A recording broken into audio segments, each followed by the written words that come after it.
নমস্কার। মহামতি অনন্তলালকে স্মরণ করে ভারত কথার গ্রন্থিমোচনের ৯৭৯তম পর্বের আলোচনায় আমরা উপস্থিত হয়েছি। আজকে আমরা যে বিষয়টি নিয়ে আলোচনা করতে চলেছি, অর্থাৎ বেদ কাকে বলে বা বেদের কি পরিচয়, এই প্রসঙ্গে বেদ এই শব্দটি তাৎপর্য কি, বেদ শব্দের অর্থ কি এবং কাকেই বা বেদবিদ বলা হবে, এই বিষয় নিয়েই আমাদের আজকের আলোচনা।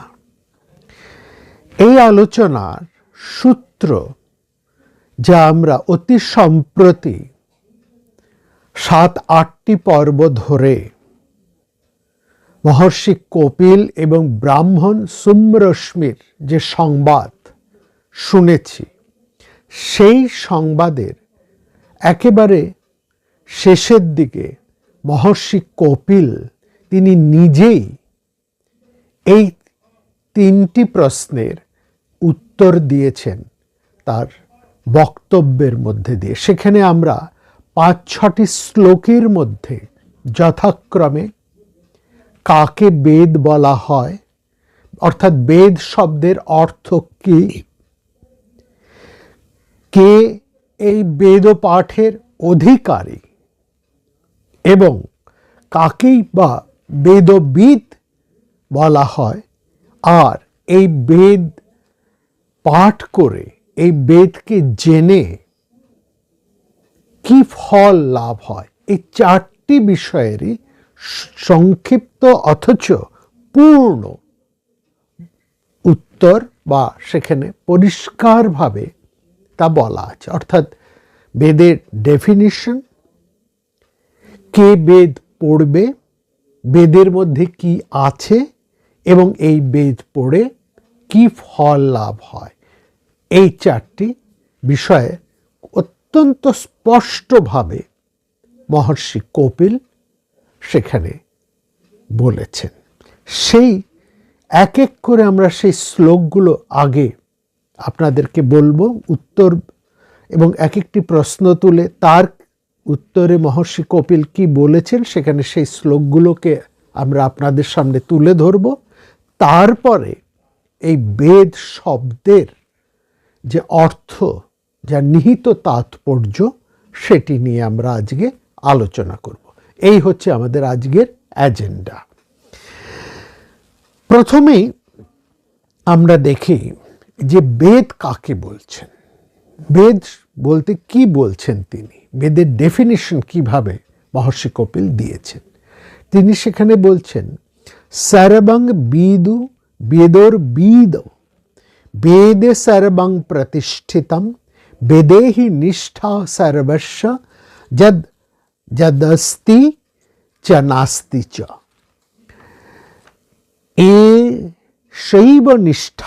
এষৈব নিষ্ঠা সর্বত্র যত্তদস্তি চ নাস্তি চ এদন্तं চ মধ্যং চ সচ্চাসচ্চ বিজানতঃ।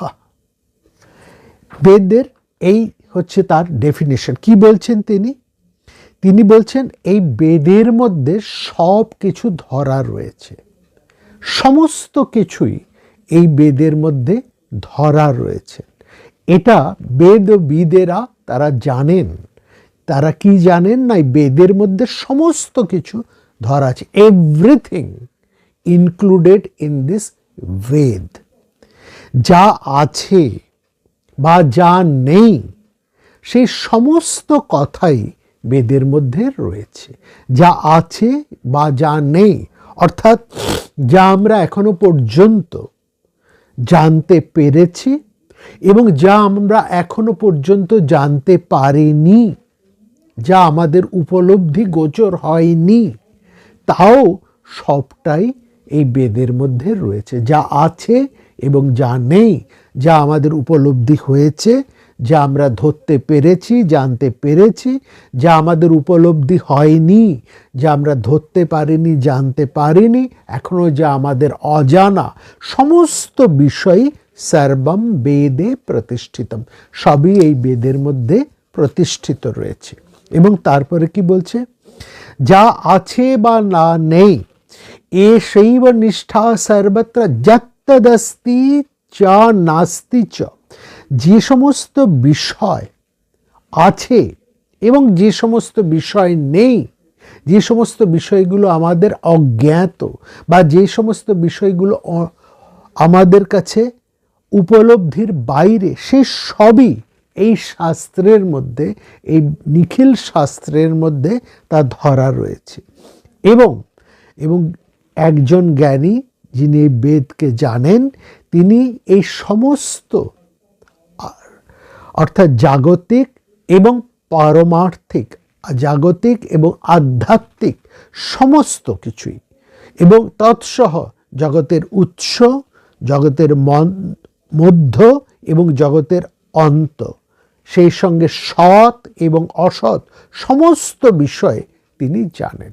সৎ বলতে যা নিত্য, অসৎ বলতে যা অনিত্য। নিত্য বস্তু তা হচ্ছে সৎ, আর অসৎ মানে যা পরিণামী, বিকার, যেমন এই সংসার যা ক্ষণে ক্ষণে বদলে চলেছে, এই যা কিছু দৃশ্য পদার্থ তা সবই হচ্ছে অসৎ। সৎ মানে যা চিরকাল বর্তমান, সৎ শব্দের অর্থ হচ্ছে যা বর্তমান, যা নিত্য প্রতিষ্ঠিত, যার কোনো বিকার নেই, যার কোনো পরিবর্তন নেই, তাই হচ্ছে সৎ। আর অসৎ হচ্ছে যা পরিণামশীল, যা বিকারগ্রস্ত। এই সমস্ত বিষয়, সৎ বস্তু এবং অসৎ বস্তু এবং প্রত্যেকেরই আদি, মধ্য ও অন্ত সব বিষয় এই বেদের মধ্যে রয়েছে। সো এই হচ্ছে বেদের ডেফিনিশন। সর্বং বিদুর বেদ বিদ, বেদ সর্বং প্রতিষ্ঠিতম, বেদেহি নিষ্ঠা সর্বস্ব যদ যদ অস্তি চ নাস্তি চ। এই শৈব নিষ্ঠা, এই বিষয় যা আছে এবং যা নেই, যা ধরতে পেরেছি বা যা ধরতে পারিনি, যা যা জানা গেছে বা যা জানা যায়নি এখনো পর্যন্ত, এই শৈব সর্বত্র যত অস্তি চ নাস্তি চ। হ্যাঁ, এতদস্ত মধ্যঞ্চ সচ্চাসচ্চ বিজানত, তার সব এতদ অঞ্চ মধ্যঞ্চ, এতদ মানে এর আদি, অন্ত, মধ্য এবং সত্য ও অসৎকে সব কিছুই এই বিষয়ের মধ্যে ধরা আছে। তো সব কিছুই এই বেদের মধ্যে ধরা আছে। এটি হচ্ছে বেদের ডেফিনেশন। এরপরে বলা হচ্ছে যে কে এই বেদ পাঠের অধিকারী, কে বেদবিদ বলে কাকে আমরা বলবো, কে বেদবিদ হতে পারেন, বেদবিদের গুণ কি, অর্থাৎ কাকে আমরা বলবো তিনি বেদবিদ হয়েছেন, তিনি সব কিছু জেনেছেন। এখানে একটি কথা একটু বলে রাখি, আপনারা সবাই জানেন, তবু বলা উচিত, বেদ শব্দটি হচ্ছে বিদ্ধাতু, অর্থাৎ জানা, টু নো। জানা শব্দ হচ্ছে বিদ্ধাতু, যিনি সব কিছুকে জানেন। এই সমস্ত জানা অর্থাৎ সামগ্রিক জ্ঞান, সামগ্রিক জ্ঞান ভাণ্ডারকে একটি শব্দে বলা হয় বেদ, তা হচ্ছে বিদ্ধাতু নিঃস্বাত, অর্থাৎ যা বিদ্ধাতু, বিদ শব্দের অর্থ হচ্ছে যা জানা, যা কিছু জানার বিষয়, যা কিছু জানার বিষয়, যা আমরা এখনো পর্যন্ত জানতে পেরেছি, অথচ জানার বিষয় যা আমরা এখনো পর্যন্ত জানতে পারিনি, যা আমরা এখনো পর্যন্ত ধরে উঠতে পারিনি, আমাদের উপলব্ধির মধ্যে যা ধরা দেয়নি, সেই সমস্ত বিষয় তা আছে বর্তমান, সেই সব বিষয়ের একত্রিত করে তাকে বলা হয় বেদ। ঠিক আছে, এবার বলছে কাকে আমরা বেদবিদ বলবো, কে সব কিছুকে জানতে পেরেছেন, তাকেই তো বেদবিদ বলা হয়। তাহলে বেদবিদের কি লক্ষণ, কি এই বেদবিদ হতে পারেন, তার লক্ষণ কি? হ্যাঁ, সেই অধিকারীর লক্ষণ বা কাকে আমরা বেদবিদ বলবো। খুব সুন্দর করে তিনি এখানে বলছেন যা একেবারে কপিল, মহর্ষি কপিল পরিষ্কার বলছেন যে এই সংসারে তোমাকে জানতে হলে কিছু করতে হবে।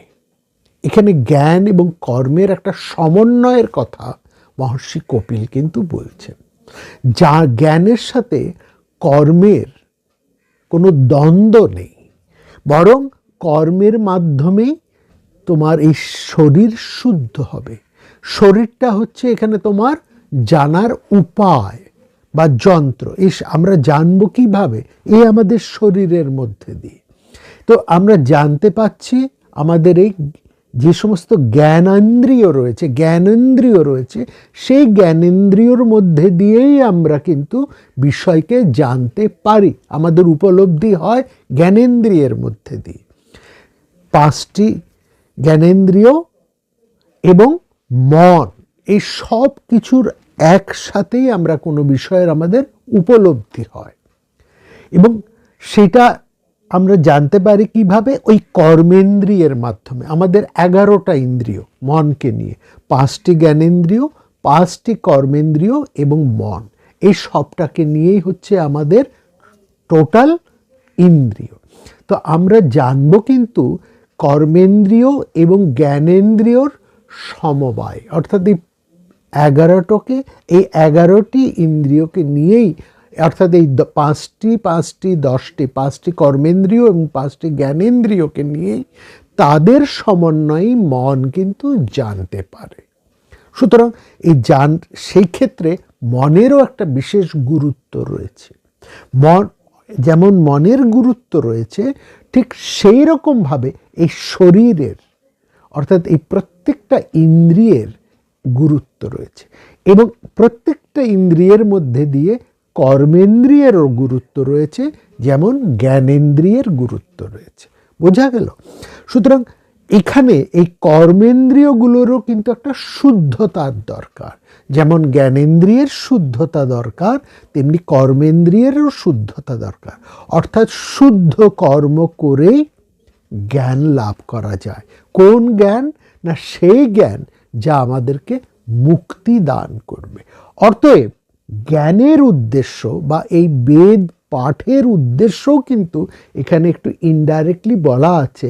এই বেদ, এই নিখিল জ্ঞান শাস্ত্র জেনে মানুষ মুক্তি লাভ করে। কিসের থেকে মুক্তি লাভ করে? না, মানুষ মুক্তি লাভ করে তার ত্রিতাপ থেকে। তার 3 ধরনের যে দুঃখ রয়েছে, যার কথা আমরা আগামী পর্বে, গত পর্বে আমরা বিস্তৃতভাবে আলোচনা করেছি। আমাদের 3 ধরনের দুঃখ, আদি ভৌতিক, আদি দৈবিক এবং আধ্যাত্মিক। এই শরীর সম্পর্কীয় অন্যান্য মানুষের কাছ থেকে, অন্যান্য কীটপতঙ্গ প্রাণীর কাছ থেকে, এবং আমাদের কিছু মাত্র অন্য যেসব দুঃখ রয়েছে, ভৌতিক দুঃখ, অন্যান্য যে সমস্ত উপসর্গ জাতীয় যেসব দুঃখ রয়েছে, এই 3 ধরনের দুঃখের থেকে আমাদের মুক্তি হয়। কিভাবে মুক্তি হবে? এই জ্ঞানের মধ্যে দিয়ে। এই যে আমরা দুঃখ পাচ্ছি, এই দুঃখ নাশ ঘটায় আমাদের এই বেদজ্ঞান। সেখানে বলছে শুদ্ধ কর্মের মাধ্যমে শুদ্ধ জ্ঞান লাভ হয়, এবং এই শুদ্ধ জ্ঞানই আমাদেরকে আমাদের মুক্তি বা মোক্ষ এনে দেয়। মুক্তি বা মোক্ষ মানে কি? মুক্তি বা মোক্ষ অর্থ এখানে খুব পরিষ্কার। ছোট্ট একটি কথায় আমরা সেটা বলে দিতে পারি। মুক্তি মানে বিপুল একটা সুখের মধ্যে চলে যাব তা না। আমাদের যাবতীয় যা দুঃখ আছে সেই দুঃখগুলো থাকবে, কিন্তু দুঃখগুলো মানে বেদ জানা হলেই আমাদের দুঃখগুলো আমাদের শরীর ছেড়ে পালিয়ে যাবে তা কিন্তু নয়। আমাদের মন ছেড়ে বিষাদ, অন্যান্য সব কিছু পালিয়ে যাবে তা নয়। দুঃখ থাকবে। যে মুহূর্তে আমরা এই সংসারে এসেছি, শরীর ধারণ করেছি, অতএব দুঃখ আমাদের থাকবেই। শারীরিক দুঃখ, মানসিক দুঃখ, বাইরের দুঃখ, ভেতরের দুঃখ, নানা ধরনের এই যে দুঃখকে 3টি ভাগে ভাগ করেছে, এই সব দুঃখ আমাদের থাকবে। দুঃখটা বড় কোনো কথা নয়, কথা হচ্ছে দুঃখ বোধ, সেটা হচ্ছে কষ্ট। আমি কষ্ট পাচ্ছি, আর তার থেকে আমার যে কষ্ট হচ্ছে সেটা বেশি করে আমাকে উপলব্ধি করিয়ে দেওয়াটা, আরও সেই কষ্টর আঘাতটাই হচ্ছে আমার কাছে কিন্তু বেশি যন্ত্রণা। এইটা হচ্ছে সবচাইতে বোঝার ব্যাপার। দুঃখ কষ্ট মানুষের থাকে, কিন্তু তুমি কষ্টের মধ্যে আছো, তোমার এত কষ্ট, তোমার এত যন্ত্রণা, হ্যাঁ, এবং তার জন্যে মানুষের আর বাইরের সবার যে আক্ষেপ বিক্ষেপ, হ্যাঁ, এরকম এবং সহানুভূতি, তা কিন্তু মানুষকে আরও অনেক বেশি কষ্টের মধ্যে ফেলে দেয়। অর্থাৎ দুঃখ নয়, দুঃখ বোধটাই হচ্ছে সবচাইতে বেশি মারাত্মক। সেখানে খুব চমৎকার করে ভগবান বুদ্ধের এই দুঃখ সম্পর্কিত একটি ছোট্ট উপদেশ আছে। ভগবান বুদ্ধ তিনি যে সাধনা করেছেন সেটা হচ্ছে দুঃখ মুক্তি বা নিবৃত্তি। দুঃখ থেকে কী করে পারে যাবে। একদিন তার শিষ্য এসে ভগবান বুদ্ধকে বলছেন, প্রভু, আপনি তো চিরকালই এই দুঃখ মুক্তির কথাই বলে এসেছেন, অথচ শারীরিক রোগ ভোগ আপনার মধ্যেও আছে, আপনিও বৃদ্ধ হচ্ছেন, একদিন আপনিও মারা যাবেন, তাহলে এই তপস্যা, এই কঠিন তপস্যা বা এই ধর্মাচরণের ফল কি হলো? বুদ্ধ তখন বললেন, চমৎকার, আমার যা কিছু শারীরিক বিকার ঘটবে এটা সত্য, সেটার জন্য কষ্ট নেই। কষ্ট হচ্ছে আমার যে বিকারগুলো ঘটবে সেটা আমাকে আরো বেশি করে যে মনে করিয়ে দেওয়া, তোমার কষ্ট হচ্ছে, অর্থাৎ আমার দুটি স্বর আমার মধ্যে এসে একসঙ্গে পড়ছে। একটা হচ্ছে আমার শারীরিক কষ্ট বা মানসিক কষ্টের স্বর, এবং তার থেকেও বেশি কষ্টকর যেটা, সেটা হচ্ছে বাইরের থেকে আমি যে দুঃখে আছি, আমি যে কষ্টে আছি, আমার যে বেদনা হচ্ছে, এইটাকে আরো বেশি করে মনে করিয়ে দেওয়া, আরো স্মরণ করিয়ে দেওয়া। ওই দুঃখটাকে আমি যাতে জয় করতে পারি, যাতে আমার এই দুঃখের বোধটাকে, দুঃখ নয়, দুঃখের বোধটাকে আমি জয় করতে পারি। এটাই হচ্ছে যিনি জ্ঞানী পুরুষ তার লক্ষণ। তার সাংসারিক দুঃখ থাকে, তার শারীরিক দুঃখ থাকে, কিন্তু তার মধ্যে যেটা থাকে না সেটা হচ্ছে দুঃখবোধের প্রাবল্য, অর্থাৎ দুঃখ নিয়ে একটা বিলাসিতা বা দুঃখ বোধের জন্য হাহাকার, এটা তার মধ্যে থাকে না। ভালো এবং মন্দ দুটোকেই তিনি দ্বন্দ্বাতীত হয়ে তিনি দুটোকেই সমানভাবে গ্রহণ করেন। আনন্দেও তিনি উৎফুল্ল হয়ে পড়েন না, দুঃখেও তিনি বিচলিত হয়ে পড়েন না। দুঃখকেও তিনি, কষ্টকেও তিনি, যন্ত্রণাকেও তিনি আনন্দের মতনই সমানভাবে, সমান হৃদয়ে গ্রহণ করতে পারেন। এইটাই হচ্ছে এই শুদ্ধ জ্ঞানের প্রভাব, এবং এটাই হচ্ছে মুক্তি।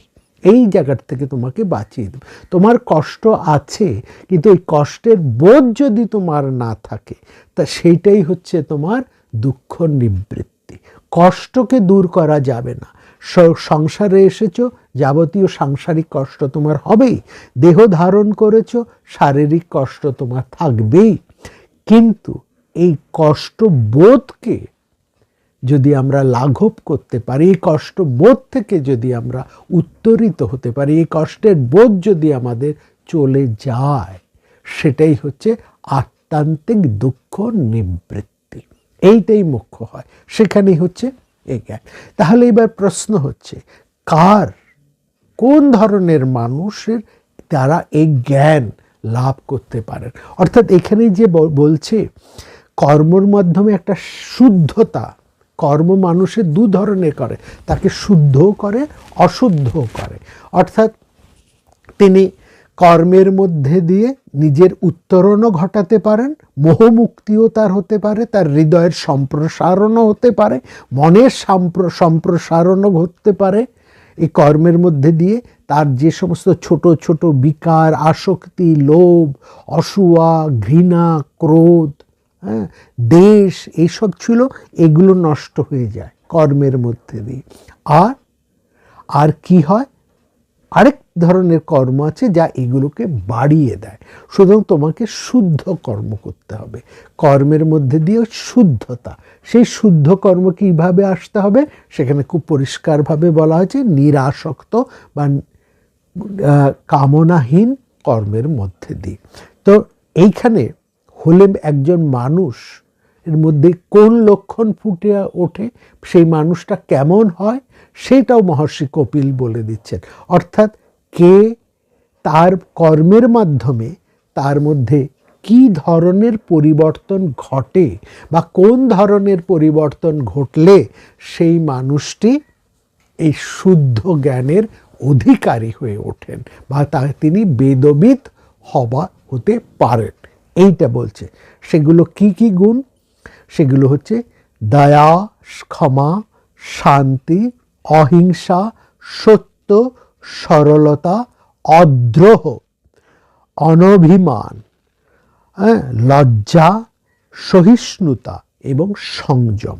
এই সঙ্গে সঙ্গে আরও তার মধ্যে স্বভাবের মধ্যে যে পরিবর্তনগুলো ঘটে সেগুলো কি?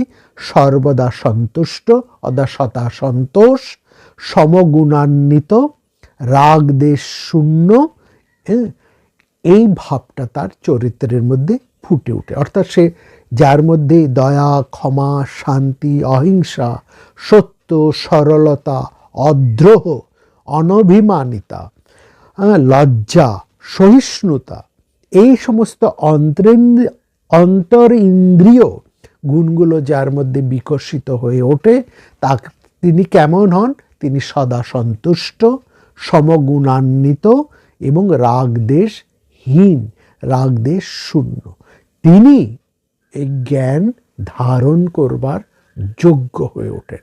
একমাত্র এই ধরনের মানুষের অন্তঃকরণ শুদ্ধ হলেই তার এই শুদ্ধ অন্তঃকরণে সেই জ্ঞানের প্রকাশ ঘটে। তিনি শুদ্ধ জ্ঞান বা বেদ জ্ঞান লাভের অধিকারী এবং তিনি হয়ে ওঠেন যথার্থ বেদবিদ। এই বেদ জানলে কি হবে? যিনি বেদবিদ হয়ে ওঠেন তার কি ফল হবে সেটা খুব পরিষ্কার করে বলছেন। তার সমস্ত খুব পরিষ্কার করে বলছে, সমাপ্তম ত্যাগ ইত্যৈব সর্ববেদেষু নিষ্ঠিতম সন্তোষ ইত্যানুগতম উপবর্গে প্রতিষ্ঠিতম রীতং সত্যং বিদিতং বেদিতব্যং সর্বাত্মা স্থাবরং জঙ্গমঞ্চ সর্বং সুখম যচ্ছিবম তু অন্তরঞ্চ ব্রহ্ম ব্যক্ত প্রভবঞ্চ ব্যঞ্চ তেজস ক্ষমা শান্তি নামং শুভং তথাবিধং ভৌমং সনাতনম ধ্রুবম এতৈত সর্বম অগম্যতে বুদ্ধির্নেত্রৈ তস্मै নমো ব্রহ্মণে ব্রহ্মণায়। একেবারে খুব পরিষ্কার করে বলছেন, এই নিখিল জ্ঞান, এই শুদ্ধ জ্ঞান বা এই বেদজ্ঞান লাভ করলে বা সত্যকারের বেদবিদ হয়ে উঠতে পারলে কি হয় না, তার সর্বসন্ন্যাস লাভ হয়। তিনি সর্বসন্ন্যাসী হয়ে ওঠে। সর্বসন্ন্যাস কথাটা একদম খুব পরিষ্কার করে বলছেন এখানে। সমাপ্তম ত্যাগং ইত্যৈব, সমস্ত কিছু আসক্তি তার দূর হয়ে যায়। সর্বসন্ন্যাস কথাটার অর্থ হচ্ছে তার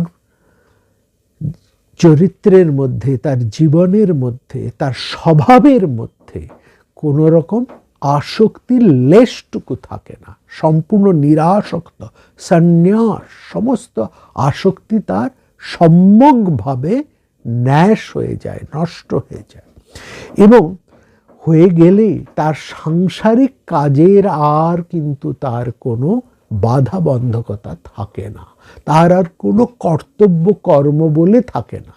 কিন্তু যেহেতু তিনি দেহ ধারণ করে আছেন এবং এই সংসারের মধ্যেই যেহেতু তিনি বসবাস করেন, সুতরাং আমরা দেখি তিনি সাধারণ মানুষের মতনই কিছু সাংসারিক কাজকর্ম করে চলেছেন, কিছু সামাজিক কাজকর্ম করে চলেছেন, কিন্তু এইসব কাজ করবার তার আর কোনো প্রয়োজন থাকে না, তার কোনো কর্তব্য কর্ম থাকে না, কারণ তিনি একেবারে মুক্ত হয়ে যান। কারণ যে কোনো কিছু কাজ করা বা যা কোনো কিছু পালন করা, তার উদ্দেশ্য হচ্ছে তার কিছু দায়িত্ব থাকে বা তার কিছু কর্তব্য থাকে। এই দায়িত্ব কর্তব্য তারই থাকে এই সংসারে যার কিছু পাবার থাকে, তার কিন্তু এই দায়িত্ব কর্তব্য এগুলো থাকে। দায়িত্ব কর্তব্য সেই মানুষই পালন করেন যে সংসার থেকে যিনি কিছু লাভ করেন বা যার কিছু লাভ করার আছে, তার কিন্তু এই বিশেষ দায়িত্ব বা কর্তব্য পালন করতে হয়। কিন্তু যিনি মুক্ত, যিনি বাধাবন্ধহীন, সংসারের কাছে তার কোনো কিছু চাওয়া পাওয়ার নেই, তার কিন্তু কোনো নির্দিষ্ট দায় দায়িত্ব থাকে না। তবু তিনি কিন্তু সংসারে বাস করে তিনি কিছু কাজকর্ম করে চলেন, এবং এই যে সমস্ত কাজকর্ম তিনি করছেন, যা তার না করলেও চলে, তিনি যে কাজগুলো করছেন, এই কাজ কিন্তু তাকে আর কোনো রকম বন্ধন করে না, কর্মের বন্ধন তাকে আর বাঁধে না, কারণ তিনি একেবারে অনাসক্ত ভূমিতে প্রতিষ্ঠিত। এবং শুধু কি তাই, তারপরেই বলছেন এই জগতে যা কিছু স্থাবর এবং জঙ্গম বস্তু রয়েছে, সেই সমস্ত কিছুর স্বরূপ তিনি জানেন। তার এই সমস্ত সংসারের, এই নিখিল সংসারের যাবতীয় জ্ঞান তার কাছে বর্তমান। তিনি সমস্ত কিছুর উৎস, মধ্য এবং অন্ত তিনি জানেন। এবং যিনি মঙ্গলময়, সর্বশ্রেষ্ঠ, তিনি এই সংসারের সৃষ্টিকর্তা, যিনি অবিনশ্বর, সেই পরব্রহ্ম, এবং সেই পরব্রহ্মকে জানার যে আনন্দ, সে সবটাই তার মধ্যে প্রকাশিত হয়। সুতরাং তিনি যেন নিজেই সেই পরব্রহ্ম স্বরূপ হয়ে যান, তিনি নিজেই ব্রহ্মস্বরূপ হয়েছেন। যিনি ব্রহ্মকে জানেন তিনি নিজেই ব্রহ্মস্বরূপ হয়ে যান। এই ব্রহ্মই হচ্ছে বেদের জানার মূল উদ্দেশ্য। নিখিল জ্ঞানের উদ্দেশ্য হচ্ছে, এই জ্ঞানের লক্ষ্য হচ্ছে সেই পরম ব্রহ্মকে, পরম মঙ্গলময়, যিনি সর্বব্যাপী, যিনি সর্বশক্তিমান, যার ইচ্ছাতে সমস্ত কিছু বর্তমান, যিনি সর্বভূতের মধ্যে অধিষ্ঠিত, তাকে জানা। যিনি তাকে জানেন তিনি নিজেকেই জানেন, কারণ সেই পরম মঙ্গলময়, সমস্ত স্বরূপ, সর্বব্যাপ্ত সেই পরব্রহ্ম সমস্ত জীবের মধ্যে, সমস্ত স্থাবরে এবং সমস্ত জঙ্গমের মধ্যে রয়েছে চৈতন্য রূপে। এই চৈতন্য রূপেই তিনি সমস্ত কিছুর মধ্যেই প্রতিষ্ঠিত।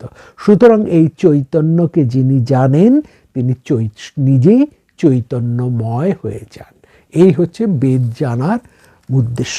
এবং এই সঙ্গে আরও বলা হচ্ছে তিনি সবসময় তেজময়, ক্ষমা, শান্তি, নিরুপদ্রবতা এবং মঙ্গলময়ের এই ধ্যান করতে করতে তিনি সে নিশ্চিত রূপে সেই ব্রহ্মকে, ব্রহ্ম সাযুজ্য লাভ করেন। করেই এবার কপিল সবশেষে বলছেন, আমি সেই ব্রহ্মস্বরূপকে প্রণাম করি, যিনি সমস্ত কিছুর মধ্যে কারণস্বরূপ, যিনি সব কিছুর মধ্যে বর্তমান, যিনি সর্বময়, আমি সেই ব্রহ্মকে প্রণাম করি। নমো ব্রহ্মণে ব্রাহ্মণায়, যিনি এই ব্রহ্মকে জেনেছেন সেই ব্রাহ্মণকে, ব্রাহ্মণ হচ্ছেন যিনি এই সর্বব্রহ্মকে, সেই বিরাটকে যিনি জেনেছেন তিনি হচ্ছেন ব্রাহ্মণ, তাকে আমার প্রণাম। সুতরাং ব্রাহ্মণ শব্দটির অর্থ এখানে দাঁড়াচ্ছেন যিনি এই বিরাটকে, এই নিখিল সর্বব্যাপী ব্রহ্মকে যিনি জানেন তিনিই হচ্ছেন ব্রাহ্মণ। সেই ব্রাহ্মণকে মহর্ষি কপিল প্রণাম জানাচ্ছেন। নমো ব্রহ্মণে ব্রাহ্মণায়, যিনি এই বিরাটকে জেনে নিজে বিরাট হয়েছেন। ব্রহ্মণে ব্রাহ্মণায়, বিরাট সর্বব্যাপীকে জেনে তিনি সর্বব্যাপ্ত হয়েছেন। এই নিখিল ব্রহ্মকে জেনে যিনি ব্রহ্ম স্বরূপ হয়ে উঠেছেন সেই ব্রাহ্মণকে প্রণাম। এইখানে এইটি হচ্ছে সংক্ষিপ্তভাবে মহাভারতের শান্তি পর্বের মধ্যে বেদ শব্দের অর্থ। এবার আসছি আমরা এই কথাটির একটু বিস্তারে, বেদ শব্দটির একটু বিস্তার নিয়ে আমরা আসছি। বেদ বলতে গেলে আমাদের মধ্যে সাধারণের মধ্যে একটা ভুল ধারণা আছে। কাউকে যদি জিজ্ঞেস করে বেদ শব্দটি কি, সে তখন ওই ত্রয়ী বা 4টি বেদের কথা বলবে, ঋক, সাম, যজু, অথর্ব, এই 4টি বেদ, অথবা ঋক, সাম, যজু, এই ত্রয়ীর উল্লেখ সে করবে, বলছে এই হচ্ছে বেদ। কিন্তু বেদ এই শব্দটি কিন্তু কোনো ধর্মগ্রন্থ নয়, এটা পরিষ্কারভাবে জানতে হবে। বেদ শব্দের অর্থ কিন্তু কখনোই কোনো ধর্মগ্রন্থ নয়। হ্যাঁ, এমন কোনো ধর্মগ্রন্থ নয়, এমনকি কোনো গ্রন্থও নয়। বেদ হলো দিব্য জ্ঞান বা শুদ্ধ জ্ঞান, সে তাকেই বলা হচ্ছে বেদ। বেদ হচ্ছে শুদ্ধ জ্ঞান বা ধর্ম, যা নিত্য, যা শাশ্বত, যা চিরসত্য, সৃষ্টির মূল যে স্থিতি ও গতি, যে প্রকাশ ও অভিব্যক্তি, সৃষ্টির মূল যে স্থিতি, গতি, যে প্রকাশ এবং তার যে অভিব্যক্তি, সেটাই হচ্ছে বেদ। এই হচ্ছে বেদ শব্দের যথার্থ তাৎপর্য বা অর্থ। অর্থাৎ দিব্য জ্ঞান, কিসের জ্ঞান? যা নিত্য, শাশ্বত, চিরসত্য, সৃষ্টির মূল যে স্থিতি ও গতি, যে প্রকাশ ও অভিব্যক্তি, তাই হলো বেদ শব্দের অর্থ, এবং তাই হচ্ছে বেদ। মানুষের প্রত্যক্ষের, চিন্তার, অনুমানের ঊর্ধ্বে যে চেতনাকে আলোকিত করে তোলে যে জ্ঞান, যে জ্ঞানের মাধ্যমে মানুষ তার প্রত্যক্ষের, চিন্তার, অনুমানের ঊর্ধ্বে তার চেতনাকে তুলে ধরতে পারে, তাই হচ্ছে জ্ঞান। জ্ঞানও হচ্ছে চৈতন্য। তা মানুষের প্রত্যক্ষ এবং তার অনুমান, এই দুইকে তার প্রত্যক্ষ এবং অনুমানেরও ঊর্ধ্বে তুলে ধরে। একজন মানুষ, যা আমরা দেখছি, এটা হচ্ছে একটা প্রত্যক্ষ, ঠিক আছে? আমরা যা দেখছি তা হচ্ছে প্রত্যক্ষ দর্শন। আর আমরা কিছু অনুমান করতে পারি, হ্যাঁ এটা এরকম হতে পারে, আর আচ্ছা ওখানে ধোঁয়া আছে, তার হলে ওখানে নিশ্চয়ই আগুন আছে, এগুলো হচ্ছে অনুমান, তাই তো? সুতরাং আমরা কিছু জানতে পারি প্রত্যক্ষ জ্ঞান থেকে, আর আমরা কিছু জানতে পারি অনুমানের মধ্যে থেকে, তাই না? সুতরাং আমাদের এই প্রত্যক্ষ এবং অনুমানের ঊর্ধ্বে আমাদের কনসাসকে, আমাদের চেতনাকে যে জ্ঞান আরো উপরে তুলে নিয়ে যেতে সক্ষম, তাই হচ্ছে বেদ। কেমন? যাজ্ঞবল্ক্য এখানে একটা অপূর্ব সংজ্ঞা দিয়েছেন বেদের। যেমন মহর্ষি কপিলের সংজ্ঞা আমরা পেলাম, এরকম যাজ্ঞবল্ক্যেরও আরেকটি অপূর্ব সংজ্ঞা আছে। তিনি কি বলছেন? বলছেন প্রত্যক্ষানুমিত্বা বা বস্তু পায় না বিদ্যতে এনম বদন্তি বেদেন তস্মাৎ বেদস্য বেদতা। যা আমরা প্রত্যক্ষ বা অনুমানের দ্বারা যা আমরা ধরতে পারি না, তারও ঊর্ধ্বে যে সমস্ত জ্ঞান রয়েছে, যা তা আমাদের কাছে সেই চেতনাকে, যে দিব্য জ্ঞান আমাদের সামনে প্রকাশ করে, তাই হচ্ছে বেদ, তাই হচ্ছে বেদের বিষয়। আর্য ঋষিরা সাধনায় এবং তপস্যায় দিব্য চক্ষু ও দিব্য শ্রুতি দিয়ে এই সত্যকে তারা দর্শন করেছেন, শ্রবণ করেছেন। সত্যকে দর্শন করেন বলেই তারা হচ্ছেন ঋষি। ঋষ ধাতুর অর্থ হচ্ছে দর্শন করা। ঋষ ধাতুর আরেকটা অর্থ হচ্ছে চলা, অর্থাৎ যারা এগিয়ে যান, দর্শনের মাধ্যমে যারা এগিয়ে যান মানে কি তারা চলছেন না, তারা এক জায়গায় আছেন, কিন্তু তাদের এই চলাটা মানে হচ্ছে জানা। যাক আমরা যা জানি তার মানে আমরা কিন্তু জানার ফলে এগিয়ে যাই। একজন বেশি জানেন, একজন কম জানেন। যিনি বেশি জানেন তিনি ওই যে মানুষটি যিনি কম জানেন তার তুলনায় তার থেকে তিনি কিন্তু এগিয়ে রয়েছেন। এই এগিয়ে যাওয়াটাই হচ্ছে কিন্তু এই ঋষ ধাতু, অর্থাৎ তিনি যেন এগিয়ে চলেছেন, জানার মধ্যে দিয়ে আমরা যেন নিয়ত এগিয়ে চলেছি, আমাদের অগ্রসরতা। ঠিক আছে, সুতরাং সেটাকেই বলা হচ্ছে ঋষ ধাতুর দুটো অর্থ, দেখাও বটে, এগিয়ে চলাও বটে। সেই জন্য নিরুক্ত বলছেন ঋষি দর্শনাথ, তিনি দেখার মধ্যে দিয়ে যেন নিত্য এগিয়ে চলেছেন, তার থামা নয়, তিনি এগিয়েই চলেছেন, এগিয়েই চলেছেন। ঋষিদের আবার আরেকটি কথা বলা হয় কবয় সত্যশ্রুত, কবয় সত্যশ্রুত। ঋষি কবির এই সত্য উপলব্ধি, এই জ্ঞান দৃষ্টিকে সামগ্রিকভাবে বলা হয় বেদ। এই যে তাদের এই যে সত্য উপলব্ধি, যা একেবারে যথার্থ, সত্য বলতে যা অবিকারী, যার বিকার নেই, জানা দু রকমের। একটা জানলাম, যা এই মুহূর্তে আমি যেটাকে জানলাম, এই কলমটাকে আমরা এই মুহূর্তে জেনেছি, সেটা দিয়ে আমরা কাজ করছি, কিন্তু দুদিন বাদে এই কলমটা কিন্তু আর সেই কাজ করবে না। আজকে আমরা লিখতে পারছি, দুদিন পরে এই কলমটা দিয়ে কিন্তু আর লেখা যাবে না, কারণ এই কলমেরও একটা বিকার ঘটবে।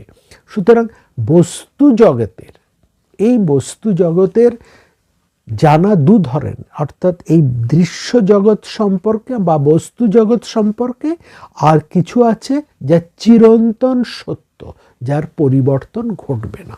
দৃশ্য জগতের যা কিছু, তার সব কিছুরই একটা পরিণাম আছে, পরিবর্তনের মধ্যে দিয়ে তার একটা পরিণাম বা অন্ত আছে। সুতরাং এটা এক ধরনের জানা, দৃশ্য বস্তু, দৃশ্য জগতের বিষয় সম্পর্কে জানা। আর কিছু জানা আছে যাকে বলা হয় আমাদের আধ্যাত্মিক জগতের জানা, যা হচ্ছে চিরসত্য, শাশ্বত, যার কোনো পরিণাম নেই, অপরিণামী, অপরিবর্তনীয়, সেটাও হচ্ছে একজন জানা। তো এই যে জানছি, এটা আমরা কিভাবে জানছি? শুনে শুনে একজন জেনেছেন, তিনি যা জেনেছেন তিনি তা আরেকজনকে বলছেন। সুতরাং এই জানাটা হচ্ছে শোনার মাধ্যমে। এই জন্য বেদ শব্দের আরেকটি অর্থ হচ্ছে শ্রুতি। আমরা দেখে জানি, শুনেও জানি, সুতরাং এইখানে অর্থ হচ্ছে শ্রুতি। পরমার্থ সত্যের জমাট বাঁধা চৈতন্য শক্তি হচ্ছে বেদ। পরমার্থ শক্তি, এই যে সত্য, এই সত্যর যে মধ্যে যে চৈতন্যের ক্রিয়া সবসময় চলেছে, স্থাবরে জঙ্গমে সব কিছুর মধ্যে, সবটাই হচ্ছে চৈতন্য স্বরূপ। আমরা চৈতন্য দিয়েই চৈতন্যকে জেনে নিজেরাই চৈতন্যময় হয়ে উঠি। এই হচ্ছে বেদ। বেদ হচ্ছে সেই চৈতন্য শক্তি। হাজার হাজার বছর আগের মানুষের যে আধ্যাত্মিক ও জাগতিক যে উপলব্ধি, সেই উপলব্ধি হচ্ছে নিখিল জ্ঞান ও শাস্ত্র বা বেদ। মানুষের ইতিহাসের প্রথম সাক্ষাৎ অপরোক্ষ জ্ঞান এবং তার ভাষা। তাই ঋষিদের বলা হয় সাক্ষাৎকৃত ধর্মানঃ। নিরুক্ততে বলা হচ্ছে সাক্ষাৎকৃত ধর্মানঃ। অনন্ত সত্যের আদি শীর্ষবিন্দু ছন্দাৎ সনন্তস্য, ছন্দাৎ সনন্তস্য শিরো, এই কথা বলেছে ভাগবত। এই জগতের সমকল গুণ এবং কর্মক্রিয়াকে সত্যের যে সূক্ষ্মতন্ত্রী দিয়ে বাধা, সত্যের এক সূক্ষ্মতন্ত্রী দিয়ে যেন বাধা, হ্যাঁ, এই সংসারের সমস্ত গুণ এবং কর্মক্রিয়া সত্যের যে সূক্ষ্মতন্ত্রী দিয়ে বাঁধা রয়েছে, তাকেই বলা হয় বেদ। তদা চিত্রান্তক গুণকর্ম দামভি, যা বেদ তাই হচ্ছে বিরাট। অর্থাৎ এই বেদও যেমন অনন্ত, এই ব্রহ্ম হচ্ছে অনন্ত বা বিরাট। বেদ হচ্ছে, সেই জন্যে বেদকে বলা হয় ব্রহ্মের নিঃশ্বাস। আনিদবাতং শ্রদ্ধয়া। বেদকে বলা হয়েছে বিদ্যা, জাত বিদ্যা, যা আমাদেরকে জানায়, আমরা যার মাধ্যমে জানতে পারি, টু নো, নলেজ, এইখান থেকে। ব্রহ্মাত্ম বদতি জাত বিদ্যাং, যে জ্ঞানের আলোকে সব কিছুর মধ্যে আমরা প্রবেশ করতে পারি বা প্রবেশ করা যায়। বিবর্ততে রজসি বেদাভি, ঋগ্বেদের মধ্যে বলা হয়েছে। দেবত্বের আদি ও প্রথম যে ধ্রুব সত্য তাই হচ্ছে বেদ। দেবানাং প্রথমা ধ্রুবানি, বেদ তাই সমস্ত জীবন ধর্মের মূল। বেদ অখিল ধর্মমূল। বেদের যে বাণী বা মন্ত্র, তার অর্থ এবং দোতনা অত্যন্ত গহন ও গম্ভীর, অত্যন্ত দুর্গেয় ও অলক্ষ্য সঞ্চারী। ঋষিরা তাদের তপস্যায় অন্তর্দৃষ্টি বলে প্রত্যক্ষ করেন সত্যের সেই বাঙ্ময় রূপ। সত্যের বাঙ্ময় রূপই হচ্ছে মন্ত্র। মন্ত্রই হচ্ছে দৈব শক্তি বা দেবতা। দেবতাদেরকে এই জন্য বলা হয় মন্ত্রময় শরীর। বাগ এব দেবাহ, শতপথ ব্রাহ্মণের মধ্যে খুব চমৎকারভাবে এই কথাটি বলা হয়েছে। দেবতাদের মন্ত্রময় শরীর। এই মন্ত্রের ভেতর দিয়ে একটা জিনিস পরিস্ফুট হয়ে ওঠে। কি? এই মন্ত্রের ভিতর দিয়ে পরিস্ফুট হয় এবং প্রতিষ্ঠা পায়। কি পায় না? অব্যক্ত লোক, যা ব্যক্ত এবং যা অব্যক্ত, ওই যে আমরা বলছি যা জানা এবং যা না জানা আজ রয়েছে, সেই অব্যক্ত লোকের, যা আমাদের এখনো জানা হয়নি বা যা আমরা এখনো জেনে উঠতে পারিনি বা উপলব্ধি করতে পারিনি, সেই অব্যক্ত রূপের চিন্ময় রূপটাকেও আমরা কিন্তু এই জ্ঞানের মাধ্যমে জানতে পারি। সুতরাং বেদ হচ্ছে এই জ্ঞান সমুদ্র বা জ্ঞান সমষ্টি, নিখিল জ্ঞান ও সমষ্টি। নিখিল সংসারের যা কিছু জানার, এই বিশ্বের যা কিছু জানার, প্রপঞ্চ বিশ্বের এবং তার বাইরে যা কিছু রয়েছে, সব কিছুর এই জানার জ্ঞান, নিখিল জ্ঞানকে এক কথায় বলা হয় বেদ। বেদ হচ্ছে এই শব্দ। বেদ কিন্তু কোনো গ্রন্থ নয়, এটা মাথায় রাখতে হবে। ঋষিদের এই যে মন্ত্র বাক, তাই অত্যন্ত গূঢ় এবং গোপন। এটা হচ্ছে ভীষণ গূঢ় এবং গোপন। যে কেউই কিন্তু এই নিখিল সংসারের মধ্যে যে জ্ঞান রাশির মধ্যে সহজে প্রবেশ করতে পারেন।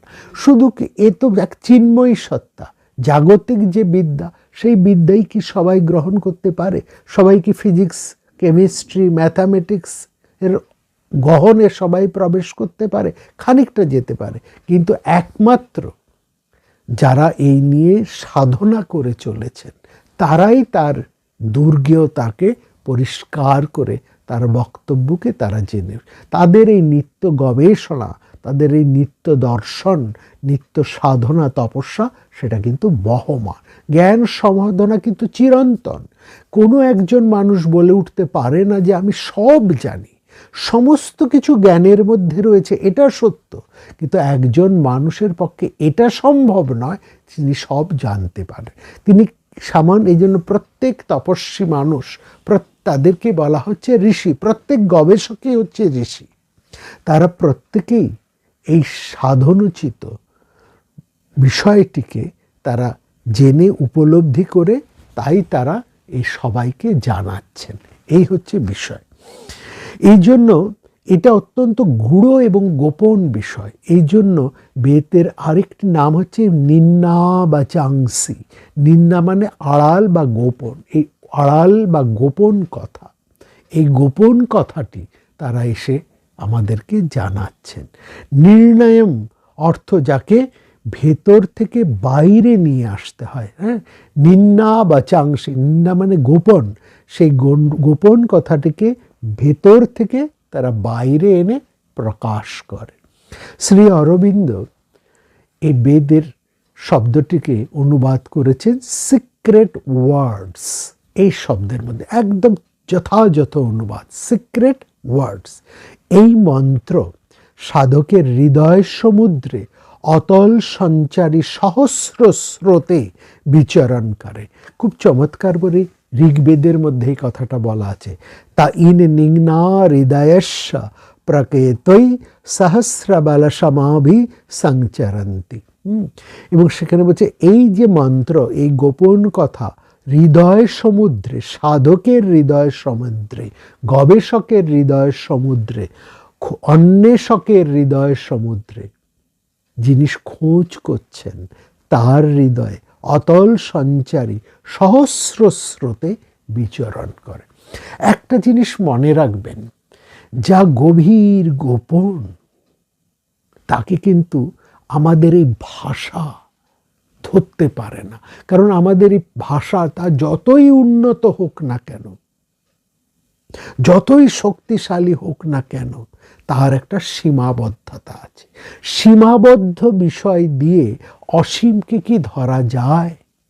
সীমাবদ্ধ ভাব দিয়ে অসীম ভাবকে কি আমরা ধরতে পারি? সীমিত বুদ্ধি দিয়ে অসীম প্রজ্ঞাকে কি ধরা যায়? যায় না।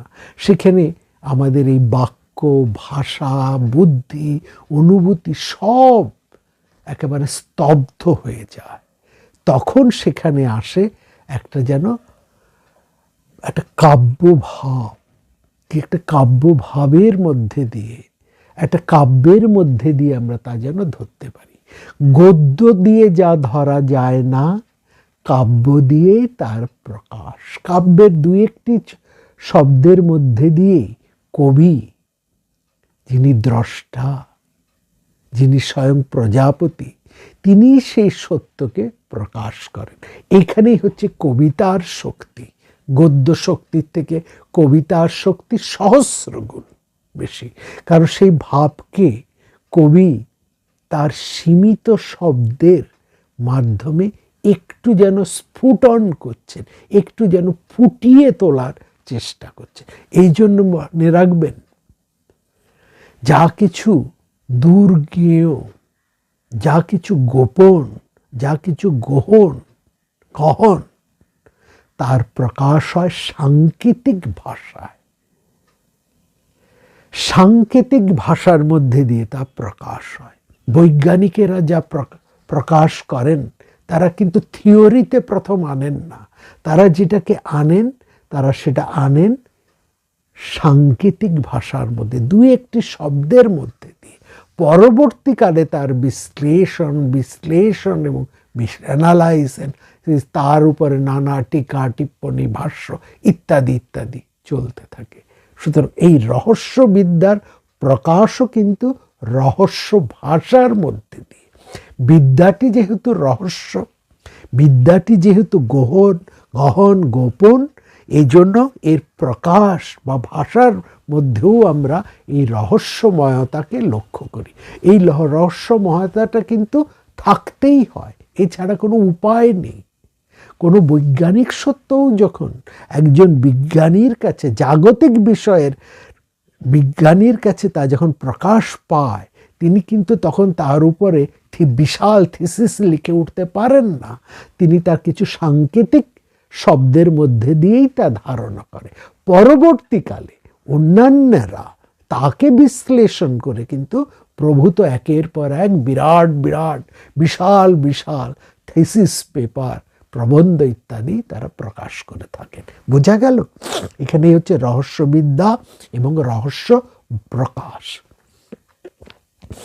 বেদের বলছেন, এই বেদ যেহেতু সাধন লব্ধ, তাই বেদের অর্থ জানতে হলে তার জন্য তদোপযোগী সাধনার প্রয়োজন। এই সাধনাটা কি, সেটা আমরা মহর্ষি কপিলের কথায় একটু আগে শুনেছি। সেই মানুষকে কি হতে হবে, কেমনভাবে তার চিত্তকে শুদ্ধ করতে হবে, তার স্বভাবটি কেমন হবে, সেটি আমরা জেনেছি। হ্যাঁ, এখানে সেটাই বলছেন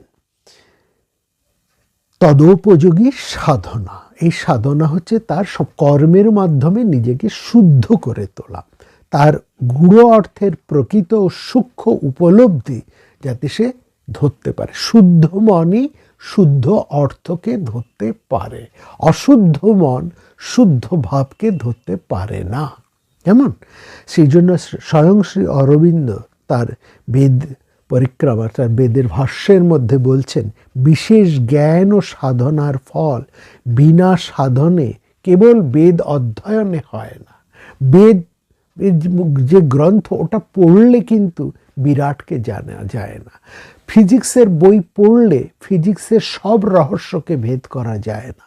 অঙ্কের থিওরি অঙ্কের থিওরাম, সম্পাদ্য উপপাদ্য বা অঙ্কের যে সমস্ত ফর্মুলাজ আছে বা অঙ্কের বই যা আছে মোটামোটা, সেটা পড়লেই কি একজন মানুষ অঙ্ক জেনে যাবে? তা নয়। জানতে হলে তার ভেতরে তাকে প্রবেশ করতে হবে। এবং এই বিরাট একটা জিনিস, এই যে শুদ্ধ জ্ঞান, তাকে জানতে হলে তার অধিকার, এখানে বারবার এই অধিকারীর কথাই কিন্তু এখানে বলা হচ্ছে। বেদের অর্থ বুঝতে গিয়ে কেন অধিকারীর কথা বলা হচ্ছে, কেন এই গুরুত্বের কথা বলা হচ্ছে, সেটাও অরবিন্দ খুব পরিষ্কার করে বলছেন। বেদের অর্থ বুঝতে গিয়ে যাতে কোনো অনর্থ না ঘটে, তাই ঋষিরা বারবার সাবধান করে দিয়ে গেছেন। সেটা আমরা ঋগ্বেদের মধ্যে পাচ্ছি।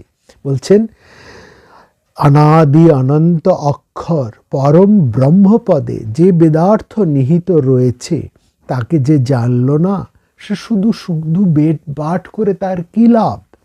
ঋচ অক্ষরে পারমে বৌমনস্মিনন্দ বেবা অধি বিশ্বে নিষেন্দু যস্তন্ন বেদ কৃমি চা করিষ্যতি জয়িতদস্তু ইমে সমাসতে।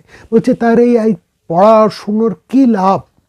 এত কিছু সে জেনে কি লাভ হবে যদি তার তাৎপর্য, বেদের সেই তাৎপর্য তার হৃদয়ের মধ্যে প্রকাশ না হয়? তাহলে এই পড়াশুনোর লাভ কি হলো? জ্ঞান চর্চা করে লাভ কি হলো? যার যদি সেই জ্ঞান তার হৃদয়ের মধ্যে প্রকাশ না পায়। এই হচ্ছে মূল কথা। বেদের অর্থ যে কতটা গোপন ও গুহ্য, সে কথা ঋষিরা নানাভাবে নানা প্রতীকের সাহায্যে বলেছেন। যেমন দু একটি উদাহরণ আমরা দিলে তা দেখবেন কি চমৎকার উদাহরণ তারা দিয়েছেন। তারা বলছেন, যেমন যুবতী মাতা সন্তানকে আপন গর্ভে গোপন করে বহন করেন, পিতাকে দিতে চান না। যখন মাতা তার সংকুচিত অবস্থা ছেড়ে মহতী হন, তখনই একমাত্র তার গর্ভস্থ সন্তানের জন্ম দেন। কুমারং মাতা যুবতী সম্বুদ্ধং গুহা বিভর্তি না দদাতি পিত্রে কমেতং তং যুবতে কুমারং পেশি বিভর্ষি মহর্ষি যজান পূর্বাহি গর্ভ শরদৌ ববর্দ স্পর্শ জাতং যদসূত মাতা। বেদের গর্ভ সংগোপনে রয়েছে এই দিব্য জ্ঞানের সম্মতি। তারা বলছেন, ঋষিরা বলছেন, যাদের অন্তর্দৃষ্টি লাভ হয়েছে, যারা জ্ঞানী প্রাজ্ঞ ধীর, তারাই কেবল জানেন এই বেদরূপী যে গাভী বা পৃষ্ণি, তার উদসে কি অমৃত দুগ্ধ ধারণ করে রয়েছে। এই বেদকে তারা তুলনা করেছেন পৃষ্ণির সাথে, দুগ্ধবতী গাভীর সাথে। এই গাভীর মধ্যে যে অমৃত স্বরূপ দুগ্ধ রয়েছে, বলছেন যার অন্তর্দৃষ্টি রয়েছেন তিনিই জানেন এই জ্ঞান স্বরূপ গাভীর মধ্যে সেই অমৃত দুগ্ধের কি উৎস সেখানে রয়েছে। এতানি ধীর নিন্নাং চিকেত প্রসীনর দুধময়ী যতাব। এবং সেটাই হচ্ছে, এই জ্ঞানই হচ্ছে যেন ইন্দ্রের সমপান। ইন্দ্র বলতে সমস্ত ইন্দ্রিয় এবং মন যার অধিপতি, এই সব দিয়েই একজন মানুষ যখন তার সমস্ত ইন্দ্রিয় এবং মনকে শুদ্ধ করে, যখন সেই পবিত্র দুগ্ধ রূপ অমৃতকে পান করেন, তখনই তার হয় সোমপান। সেটা হচ্ছে ইন্দ্রের সোমপান। ইন্দ্র সোমপানের অর্থ হচ্ছে ইন্দ্র তার সমস্ত ইন্দ্রিয় এবং মনকে, ইন্দ্র হচ্ছে মন, মনে সমস্ত ইন্দ্রিয়ের অধিপতি হচ্ছে মন, মনকেই বলা হয় ইন্দ্র। এর সমস্ত ইন্দ্রিয়ের যিনি রাজা, তিনি এই শুদ্ধ জ্ঞানকে যখন পান করেন, নিজে শুদ্ধ হয়ে সর্বশুদ্ধ হয়ে, তখনই সেটা হচ্ছে ইন্দ্রের সমপান। সমস্ত দাব্বা পৃথিবী, এই সমস্ত বিশ্ব আচ্ছাদন করে রয়েছে যে জ্যোতিষ শক্তি, অনন্তের সেই জ্যোতিষ সমুদ্র থেকে অমৃত দোহন হয়। বেদমাতা যিনি আবৃতও নন আবার নগ্নও নন, ঋষির দিব্য দৃষ্টির কাছে তিনি প্রত্যক্ষ অনাবৃত অবসানা, আবার অজ্ঞানীর মূঢ় দৃষ্টির কাছে তিনি আবৃতা, তিনি এই অমৃত দহন করেন। অর্থাৎ জ্ঞানীর কাছে তিনি নিজেকে প্রকাশ করেন, অজ্ঞানীর কাছে তিনি নিজেকে, এই জ্ঞান যেন নিজেকে আবৃত করে রাখেন।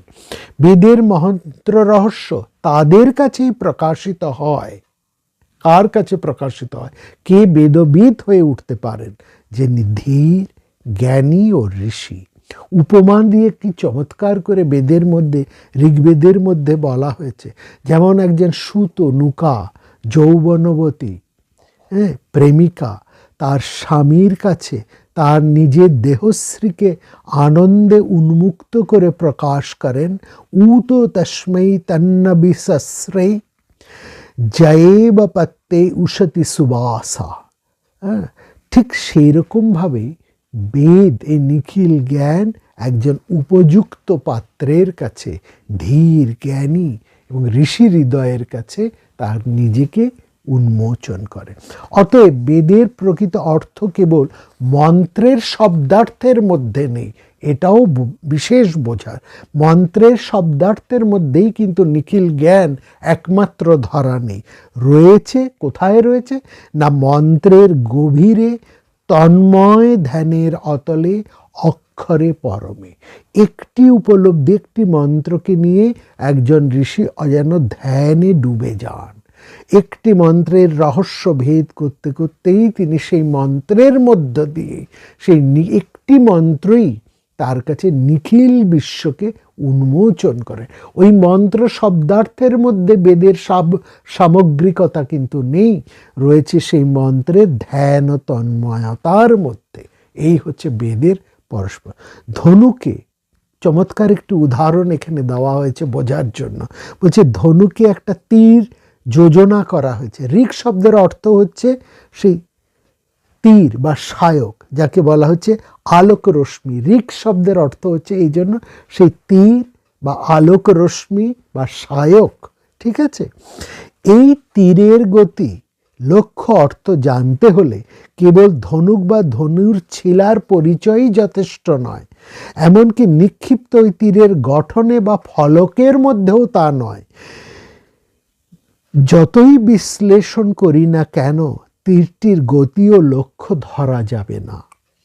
তার জন্য আমাদের অনুধাবন করতে হবে সেটা কোন দিকে সন্ধান করা হয়েছে, সেই তীরের গতি, তার লক্ষ্য অভিমুখ কোন দিকে, সেটা আমাদের জানতে হবে। তেমনি ঋক মন্ত্র কি ইঙ্গিত করছে, কোন লক্ষ্য সন্ধান করে চলেছে, সেটাই হচ্ছে মন্ত্রের অর্থ।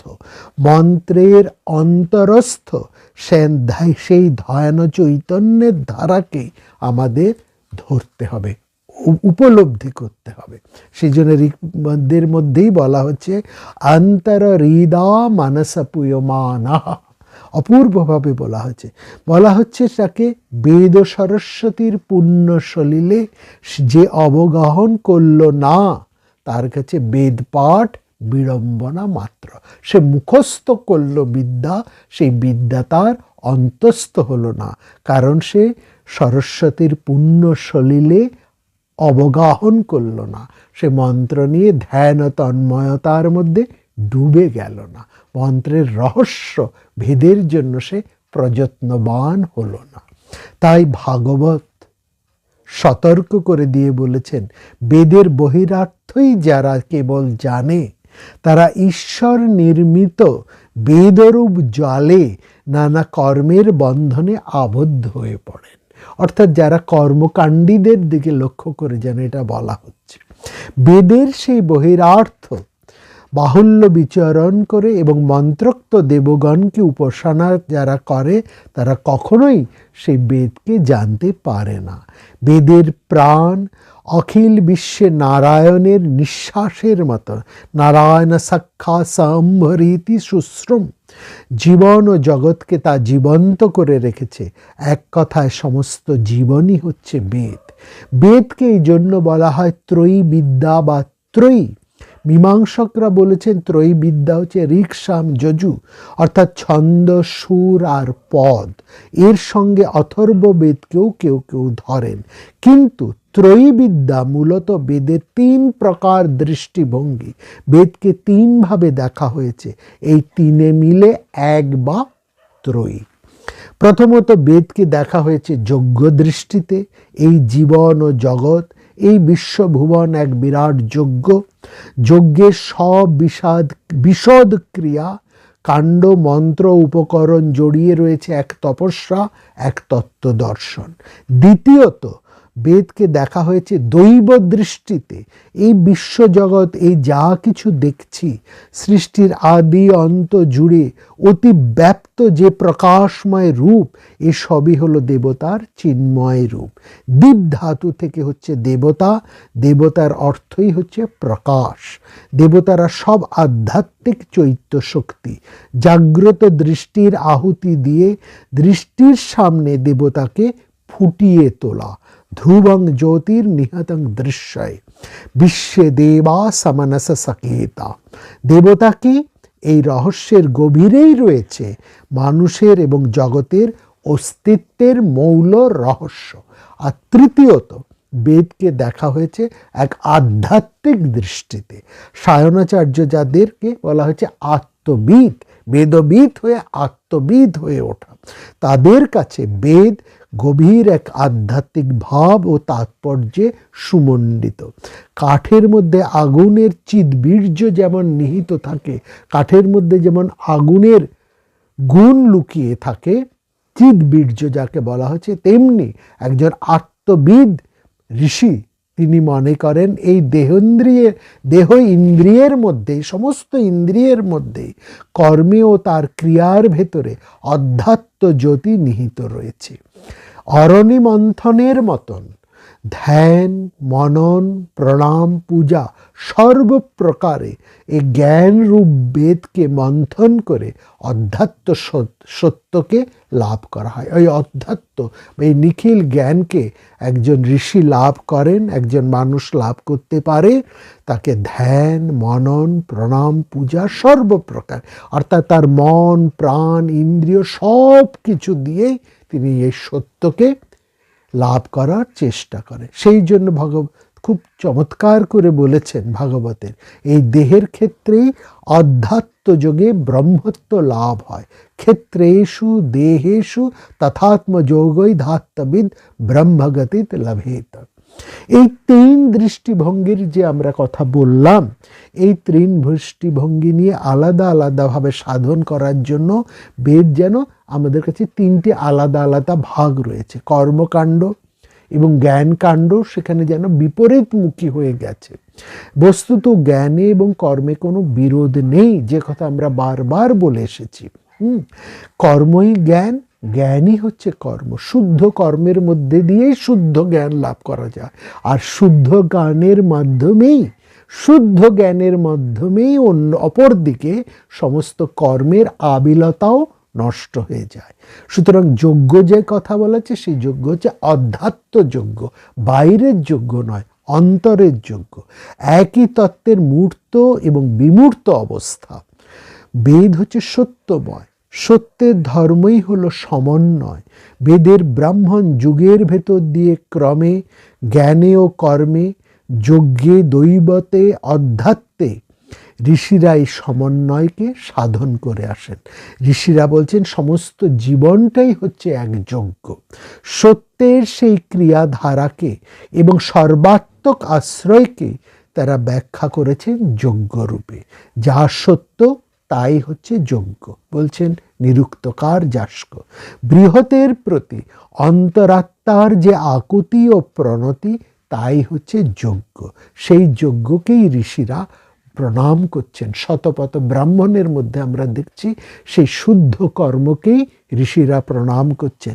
যজ্ঞবৈ নমঃ। এই তিন দৃষ্টি যে আসলে এক, পরস্পর বিরোধী এবং পরিপূরক, সে কথা যাস্ক চমৎকারভাবে বলেছেন তার বিখ্যাত নিরুক্তের মধ্যে।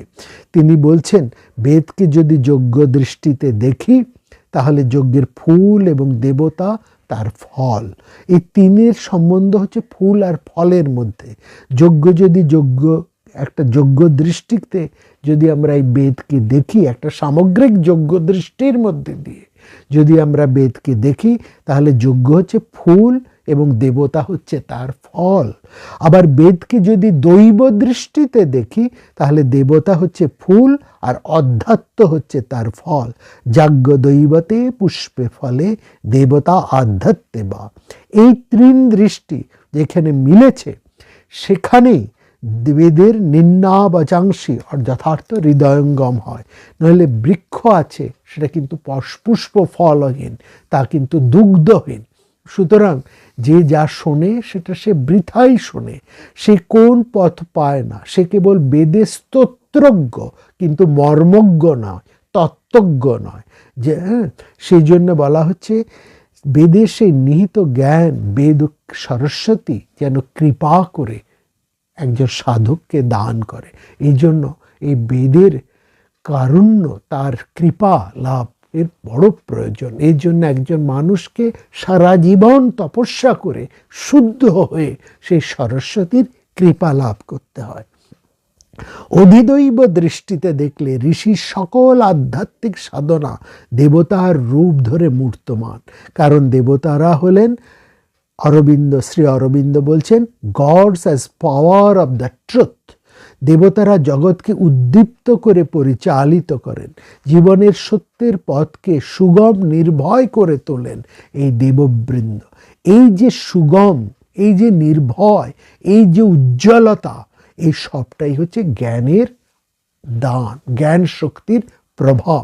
সমস্ত দেবতাই যেন একজন মানুষকে, সেই মানুষই যেন দেবতা হয়ে যাচ্ছে, তার মধ্যে এক দেবশক্তি আসছে এবং একটা সে আলাদা আলাদা বৈশিষ্ট্যে সে স্বতন্ত্র হয়েছে এবং সকল দেবতার শক্তি তার মধ্যে আত্মস্থ হয়ে সে শক্তিমান হয়ে উঠেছে, সে নির্ভয় হয়ে উঠেছে, সে অমৃত স্বরূপ হয়েছে। অধিযজ্ঞ দৃষ্টিতে দেখলে তার সমস্ত সাধনাই হচ্ছে আত্মযজ্ঞ। এই জ্ঞান হচ্ছে আত্মযজ্ঞ, the inner sacrifice and offering of what one has and is. The inner sacrifice and offering of what one has and is, তাই হচ্ছে এই অধিযজ্ঞ বা জ্ঞান। আজকে এইটুকু। আগামী দিন আমরা আবার এই বেদ নিয়ে আরও একটু কিছু কথা আপনাদের কাছে বলবো। প্রাণারাম প্রাণারাম প্রাণারাম।